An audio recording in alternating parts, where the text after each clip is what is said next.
Where are you now? Are you safe? I half shouted, seeking confirmation of Michael's well-being at the scene of the fire. However, on the other end of the phone, he responded with annoyance, saying, "What's with the sudden call? I'm at the office. You should know better than to call during work." He delivered this curt message and promptly hung up. It was inconceivable that he could be working normally amidst a raging fire. Realizing that Michael wasn't at his workplace, I became convinced of his betrayal.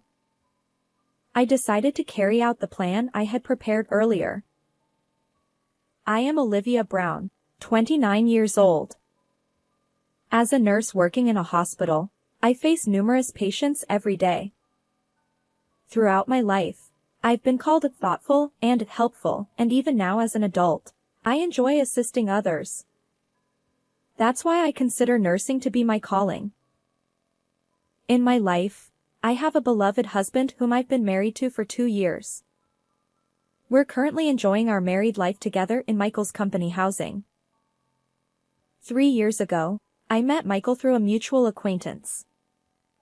At a gathering with several friends, Michael, perhaps triggered by shyness, drank alcohol at a rapid pace and quickly became incapacitated. Due to my profession as a nurse or perhaps my inherent nature, I couldn't leave the inebriated Michael alone. Despite it being our first meeting, I took care of him at my own home. The next day, with no recollection of the previous night, Michael solemnly said one thing: "I'll take responsibility." I couldn't help but burst into laughter. After explaining the situation to the confused Michael and assuring him that there was nothing to be ashamed of, he apologized sheepishly. From there, our relationship began, and after a year of dating, we got married. Now, as we approach our 3rd year of marriage, we haven't yet had children, but I believe we can build a warm home together with Michael. However, lately, Michael's work has become busier. He's been working extra hours on weekends, and when he comes home from work, he often displays a distant attitude. Even when we sit together on the sofa watching TV, he's glued to his phone screen or lets out heavy sighs.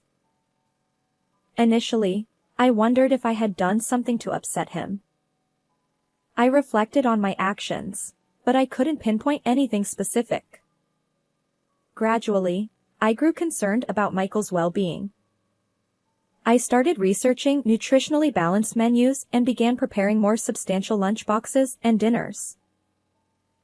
Then, one day, my workplace, which operates on a rotating schedule of day and night shifts, unexpectedly changed my night shift to a day shift. I had originally informed Michael about the night shift, so I intended to let him know about the shift change. However, due to various distractions, I ended up notifying him on the same day. I sent an email saying, "Today's a day shift, so I'll make dinner for you," but the reply didn't come promptly. Focused on work, I assumed he was busy, and several hours later, I received a brief response: "Understood." In the past, Michael used to reply promptly even during work hours, and he would occasionally use emojis in his messages. However, lately, he responds with just a single sentence. I wonder if his workload has increased or if this is a common occurrence after being married for 2 years. Feeling a bit lonely, I hurriedly bought ingredients from the supermarket after work, determined to prepare another nutritious meal today. The dish turned out well, and I proudly plated it, snapping a photo to post on my cooking account on social media. While I cook for Michael's sake, I've also come to enjoy sharing my culinary creations online. A few minutes after posting the photo, I received a notification. They're commenting again. One of my fellow food enthusiasts from the social media cooking community often leaves comments these days. It's a different kind of connection compared to my colleagues at work, and it brings me joy. As I continued with my activities, Michael returned home from work. I quickly reheated the meal, waiting to have dinner together. Welcome back. Dinner is ready. Was it a busy day? I greeted him. Michael, now changed into comfortable clothes, sat down looking tired. I served the reheated dishes. Yeah, thanks. Well, it was exhausting. But more importantly, you suddenly switched to a day shift, right? I nodded. Yes, a colleague had an urgent matter. Sorry for the late notice. We both sat down to eat. Michael continued. It's fine. Sometimes things change unexpectedly. But in the future, could you let me know earlier? I occasionally have plans to go out with coworkers. Got it. I replied. As Michael continued speaking, I noticed that he hadn't been eating much since earlier. Is the food not very tasty? I wondered if it didn't agree with his palate. Concerned, I asked, and Michael's fork froze midair. Then, with an awkward expression, he replied. Oh, no, it's not that. I just don't have much of an appetite. Sorry, I'll eat it for breakfast tomorrow. He chuckled nervously, thanked me, and promptly left for the bathroom. The half-full plate of food remained on the table. But deep down, I had a growing conviction. I followed Michael to the bathroom. Hey, are you feeling unwell? You've seemed off lately. I'm worried. Maybe you should see a doctor. Michael, rinsing his mouth while brushing his teeth, denied my concern with a smile. I'm fine. Oh, maybe it's because I've been lacking exercise lately. I'll go for a short walk now. He adjusted his appearance and headed toward the front door. Although I offered to accompany him, he gently declined. Even as I secretly followed him, prepared to assist if he collapsed, a different unease churned within me. Perhaps, despite my outward resolve, my heart harbored other fears. That anxiety was immediately confirmed as I began tailing him. Contrary to my worries, Michael walked confidently until he stopped in front of a park a short distance from our home. He glanced around, then pulled out his phone, seemingly texting someone. Just then, a white car slid into view. Michael approached the car, engaging in a brief conversation with the person in the driver's seat. The dim light made it hard to discern details. As I edged closer to the car, my eyes locked onto the occupant in the driver's seat. She was a young woman with long, bewitching curls. Instinctively, I grabbed my phone, opened the camera app, and captured the scene. Michael got into the passenger seat, and the woman smiled. By the time I snapped out of my daze, their car had already sped away. Shock, confusion, and suspicion swirled in my mind, leaving me frozen in place. Then, I received a message from Michael. Met an acquaintance unexpectedly, so I'll be home a bit late. An acquaintance? Unexpectedly? The vivid image from moments ago burned into my mind, and I couldn't bring myself to believe Michael's words. That day, Michael finally returned home after 1 a.m. My anxiety had reached its breaking point, and tears welled up as I confronted him with the photo I had taken. Michael froze when he saw the picture, then quickly put on a smile. Oh, it's just someone from a client company I happened to meet during my walk. He spoke with certainty, as if rehearsed. We were just discussing work matters. There's nothing more to it. Please believe me. His expression resembled that of a victim, shutting down any further inquiry. Afterward, Michael's work became even busier, and I found myself working overtime more often on the days I had day shifts. Despite our strained relationship, I attempted to find time to discuss the incident, but he always deflected, claiming exhaustion. Yesterday, overtime. Today, working on a day off. Is it really just work? Whenever my focus wavered during work, I couldn't shake the image of Michael and that woman being close. As the morning sun pierced my tired eyes after finishing a night shift, I wondered what lay ahead. Recently, consumed by anxiety and worry, I realized I hadn't been taking care of myself. So, I stopped by a cake shop early in the morning and bought a cake. Feeling slightly brighter, I left the shop and took a different route home. This area had many hotels, and I often saw couples walking who seemed to have secrets. Perhaps due to the early hour, the air felt quiet. Carefully holding the cake to prevent it from crumbling, I thought about how I could enjoy it with tea at home. But then, as I walked on the opposite side of the sidewalk, I glimpsed a young couple emerging from a hotel. My gaze shifted there casually, and suddenly, I froze. It was Michael, squinting his tired eyes and smiling, accompanied by the woman with the long, bewitching curls, the same woman from the car that day. The cake slipped from my hand, crashing to the ground.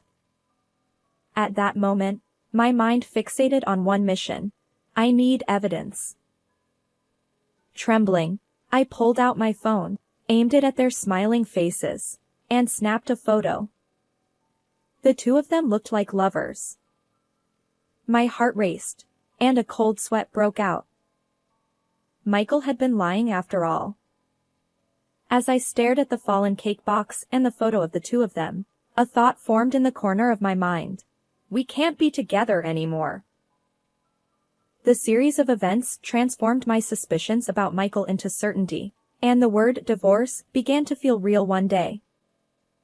On that particular day, during my day shift, I was diligently working as usual. Just as I was handling a phone call, I heard the distant wail of fire truck sirens, passing through the neighborhood.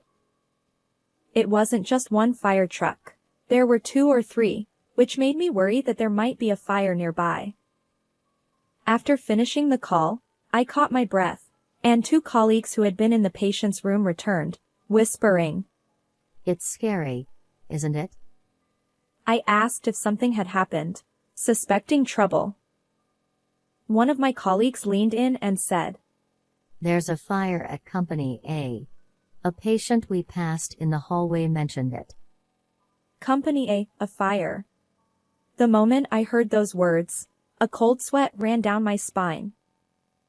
Excusing myself from my colleagues, I clutched my phone and hurried to a secluded spot. Company A, where the fire had broken out, was the same company where Michael worked.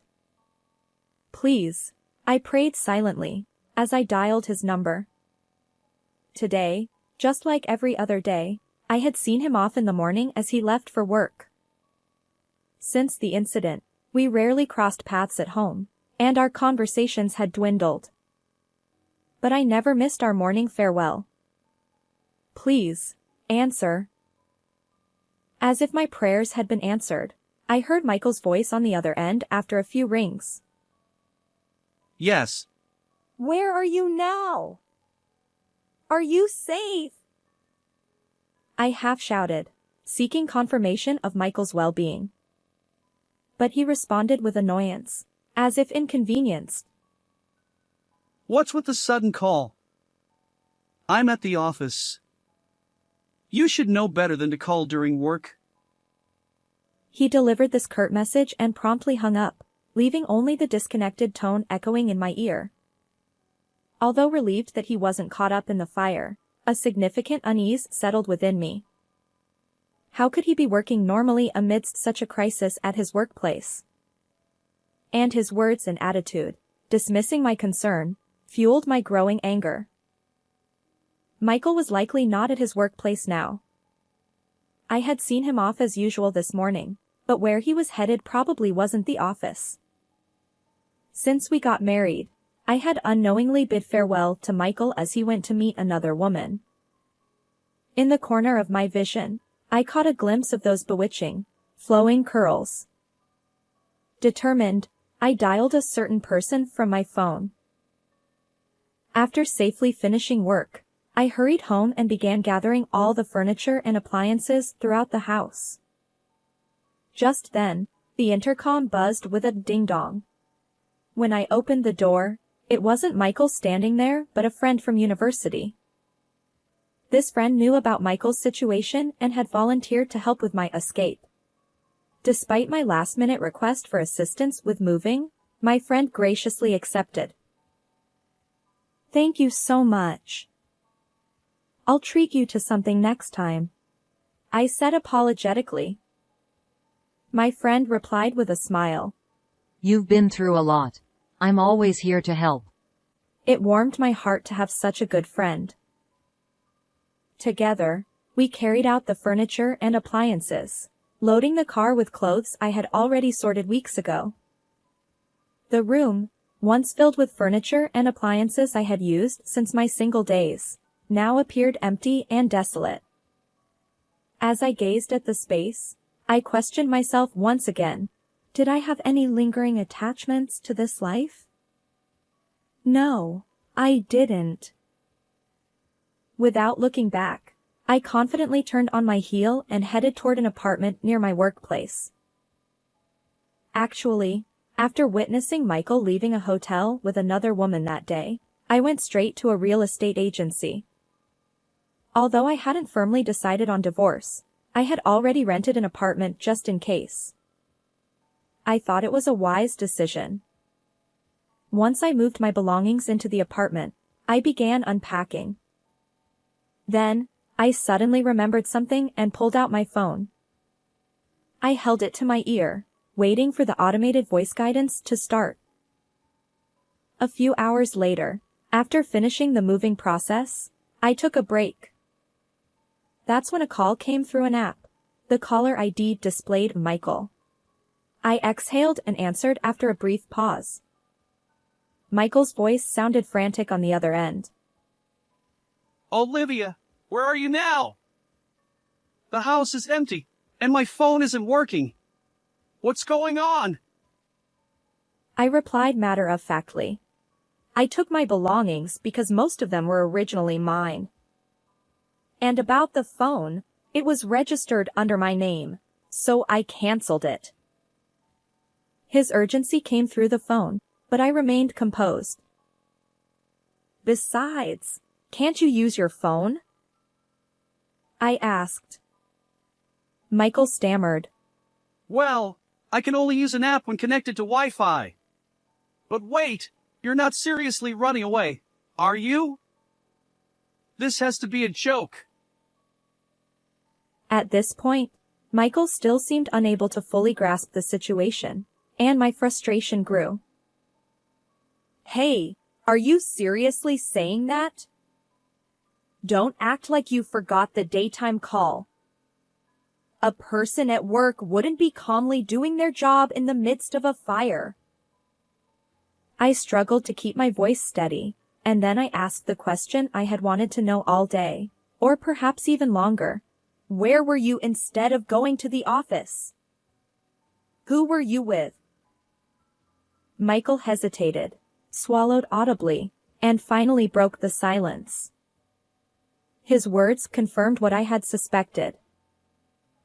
About that story of meeting a client's woman during my walk the other day, it was a lie. The truth is, she's a coworker, and today, I was at her place. The story he recounted was as I had anticipated. He had been involved with Sophia, the receptionist at his company, for about 6 months. They would meet on my night shifts.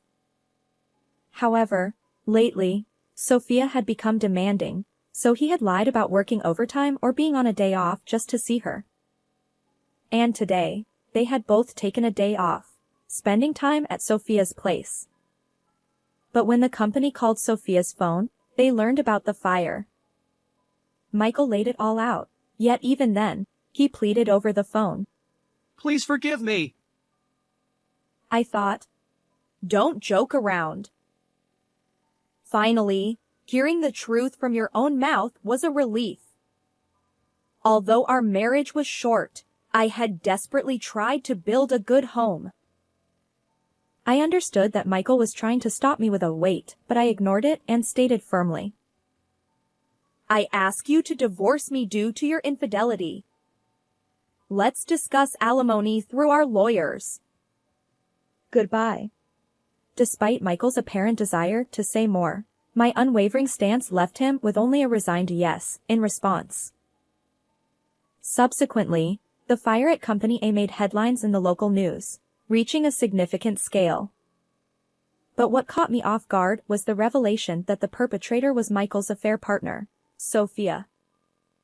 Early in the morning, Sophia had sneaked into the company's conference room, unraveled the curtain's edge, and ignited a thread using a lighter.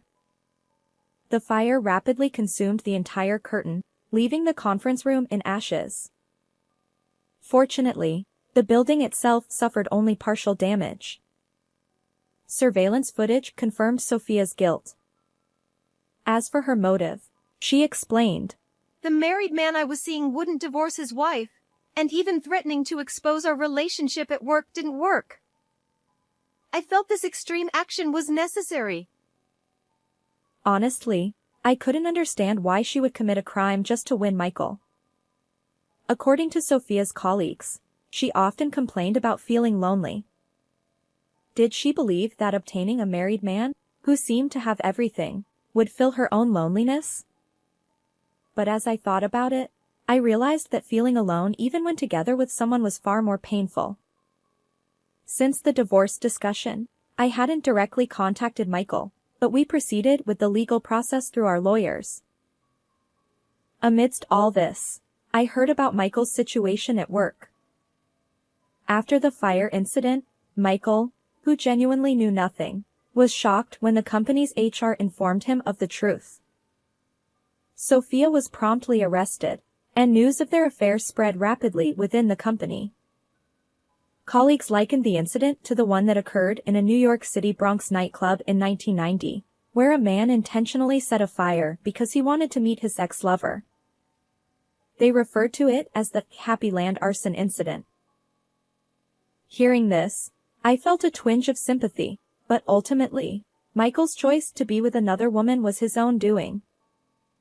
With that mindset, I calmly proceeded with the divorce, which went smoothly thanks to the incriminating photo I had taken with my phone.